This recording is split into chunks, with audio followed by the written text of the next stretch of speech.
बिस्मिल्लाहिर्रहमानिर्रहीम। व्यूअर्स, अपने इस वीडियो में हम अपनी साइट को डिफाइन करेंगे। सबसे पहले हमें ये जानना है कि साइट को डिफाइन करने से क्या मुराद है।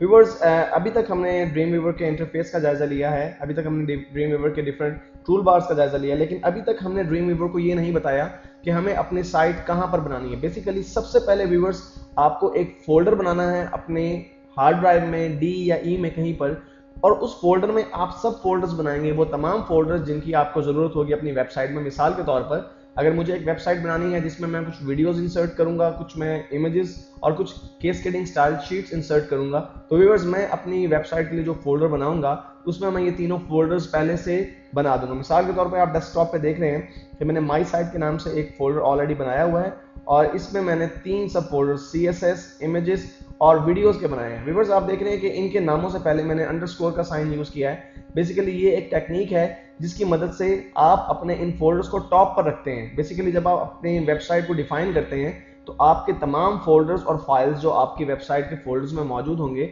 वहां ड्रीम व्यूवर में आपको नजर आ रहे होंगे, लेकिन जिन फोल्डर्स के साथ आपने अंडरस्कोर का साइन यूज किया है वो आपको टॉप पर नजर आएंगे। तो व्यूअर्स, हम देखते हैं कि ड्रीम व्यूवर में अपनी साइट को डिफाइन करने के लिए हमें क्या ऑप्शंस अवेलेबल हैं ड्रीम व्यूवर में।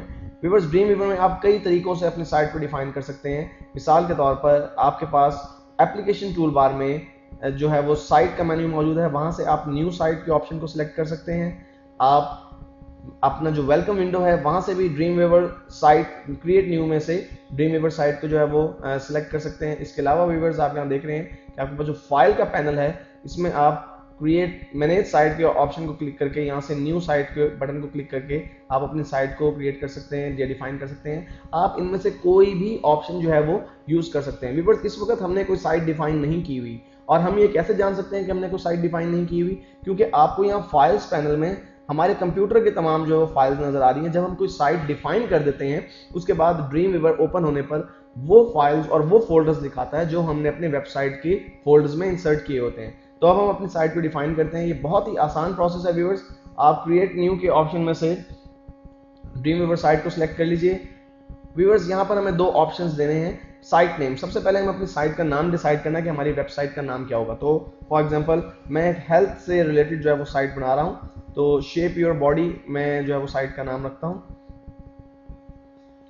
और व्यूअर्स, दूसरी चीज़ है हमें अपने लोकल साइट का फोल्डर बताना है। बेसिकली हमें ये डिक्लेयर करना है कि हम जो अपनी वेबसाइट बनाएंगे हमारे कंप्यूटर में वो किस जगह पर पड़ी हुई हैं। उसके लिए मैं पहले ही फोल्डर बना चुका हूँ डेस्कटॉप पे, तो मैं यहाँ से सिलेक्ट कर लेता हूँ वो फोल्डर जहाँ पे मेरी साइट मौजूद होगी। तो मैंने व्यूअर्स साइट के फोल्डर में जाके इसे सिलेक्ट कर लिया और मैंने इसे सेव कर दिया। व्यूअर्स, जैसे ही मैंने सेव किया आप देख रहे हैं कि अब यहाँ पर फाइल पैनल में आपको वो 3 फोल्डर्स नजर आ रहे हैं बेसिकली जो मैंने अपने साइट के फोल्डर में क्रिएट किए हैं। तो व्यूअर्स, आपको साइट क्रिएट करते हुए कुछ और ऑप्शंस भी नजर आए होंगे डेफिनेटली, लेकिन हम उन तमाम ऑप्शंस का डिटेल में जाके जायजा लेंगे बाद में। लेकिन फिल वक्त हमने अपनी साइट को डिफाइन कर दिया, यानी अब जब हम अपनी वेबसाइट बनाएंगे तो जो लिंक्स क्रिएट करेगा ड्रीम व्यूवर वो इन्हीं फोल्डर्स में रिलेटेड जो फाइल्स होंगी या इन फोल्डर्स में जो फाइल्स पड़ी हुई या पेजेस पड़े हुए हैं उनके लिंक्स क्रिएट करेगा इसी लोकेशन की बेस पर। तो हमने अपनी साइट कामयाबी से डिफाइन कर दी।